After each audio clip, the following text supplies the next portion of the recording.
Chair. Thank you very much, everybody. Before I begin, I'd like to start by sharing some fantastic news. This is my first quarter since I've joined Australia Post that we've had no fatalities. And we're starting to see some encouraging signs from our focus on safety. You may have noticed our national campaign on the side of our trucks. Be alert, there's a life riding on it, and we're using our own vehicles to promote our message. And this is the first time that we will not be ordering motorbikes. We are switching to electric bikes, both good for the environment and for the safety of our people. Last week, we tabled our annual report for the previous year. All our community service obligations were exceeded. We maintained 4,357 post offices with a delivery rate of 98%. Our headline profits after tax were up 41% to 134 million. If you exclude the benefit of one-off items, this rose from 19 to 72 million. Our profits were secured, though, with 265 million of additional efficiency savings, which helps us. We focus on optimising the use of our posties to carry parcels. This has helped us save jobs and protect important investments. And although we had a very strong exit to the previous financial year, we have had a very challenging first quarter. In a highly competitive market, I'm pleased to report that parcels remain very strong at over 10% growth, 4 times that of the GDP. Our strong parcel growth, though, alone is not enough to compensate for the significant volume declines that we are seeing in letters, which is a 2.4 billion business. They are currently down 11% in the first quarter. For every $1 of revenue that we lose in letters, we have to get $2 in parcels.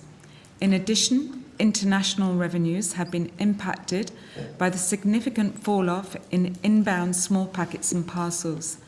This fall-off appears to have been impacted by the introduction of GST, the softening Australia dollar, and softer consumer sentiment for non-discretionary goods. We continue to drive a strong efficiency program to ensure we can protect investments as we drive growth in our rapidly transforming business. This is a very challenging period.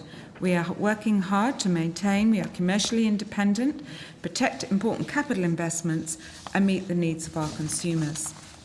One of our major achievements in these early months of F19 is the landmark partnership announced with Commonwealth Bank, Westpac, and NAB, securing investments of hundreds of millions of dollars to support our Bank at Post service. The Bank at Post service allows customers to make simple banking transactions at their local post office. Last year, the service lost almost 50 million to operate, as Australia Post subsidised this growing service with increasing demand. It is in the need of significant investment and a review of the rates paid to our licensed post office partners.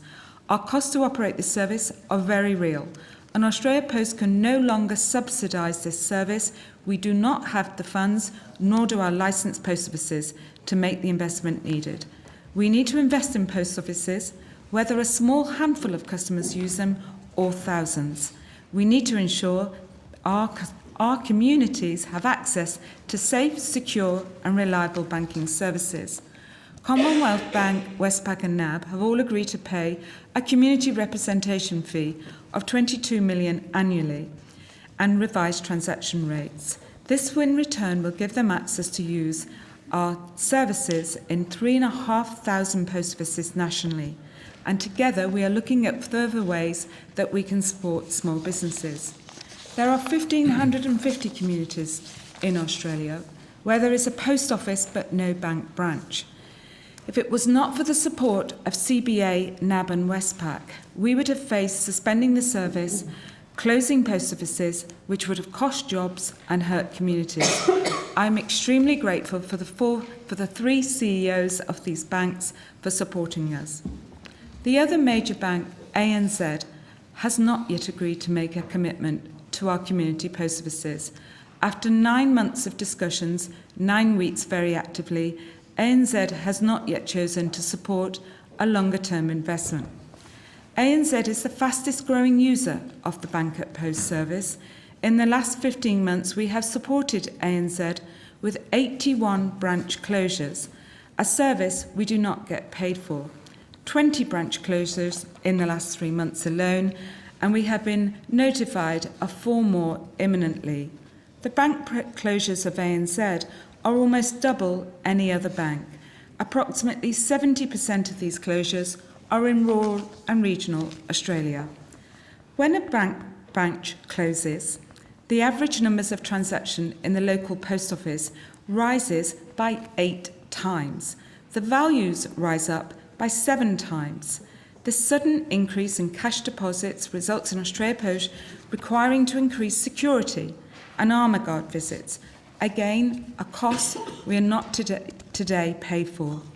Last year we saw ANZ transactions grow by over 20% and the value of those transactions in our post offices by 30% year on year. Over 6,000 ANZ customers use this service every day in a community post office. 85% of those we estimate to be small businesses. Last year they accessed 99% of our post office network. Almost 50% of their transactions are in a post office more than 5 kilometres from their nearest ANZ branch, and we see this trend continuing in this new financial year. If we look at just the last quarter of the last financial year, the value of transactions in ANZ was up 40%. When we see these big spikes in these local communities, this actually disproportionately accelerates our costs. It is not the absolute value or number, but it's the fact that we have to actually go out to these communities and start supporting them. Last week, our current Bank at Post agreement with ANZ commenced its 3 months' notice of expiry. We have offered ANZ a new agreement to commence from January the 15th, which would enable their customers to continue to use our services. We do not yet have an agreement with ANZ for this either.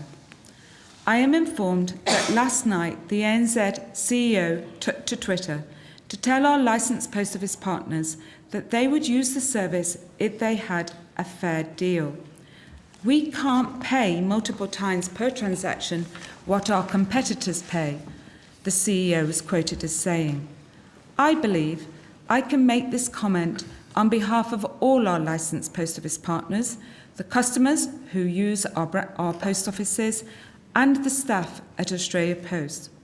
ANZ, we urge you to consider your customers the services they need in communities before you consider your profits and what you think they are compared to other banks.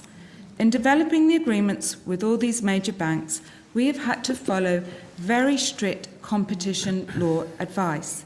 This has included that we must treat all banks equally and that we do not undercut any agreement with one bank with another. All our bank partners have been very aware of this advice since August, when we commenced details discussions.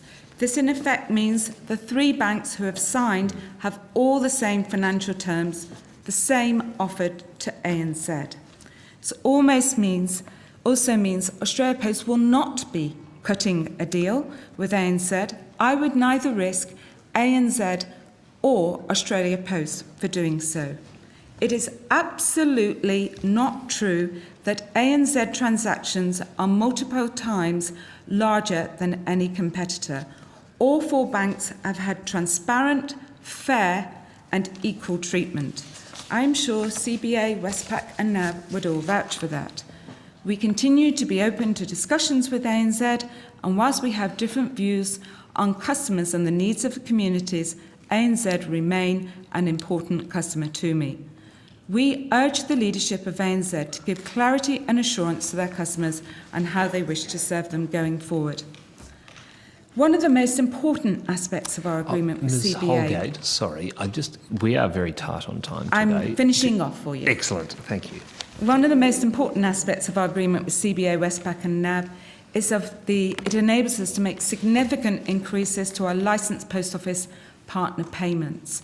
The minimum average payment will rise by 25% from 32,000 to 40,000, and we will give a 50% increase in base transaction fees. Securing the future viability of post offices remains our number one priority. We are on track to have our new agreement in place for the end of the financial year, and just last week we announced that we will move from CPI increases to the average retail price increases. This gives important boosts to the financials of the post offices. Finally, we enter a period of Christmas, our peak. I'm pleased to say that we've made significant investments into our facilities, which will speed up our ability to deliver our parcels to our people. I'd like to thank all the team at Australia Post, our partners, our contractors and their families for all the work that they do every day to serve the people of Australia. Thank you. Thank you, Ms Holgate. We'll go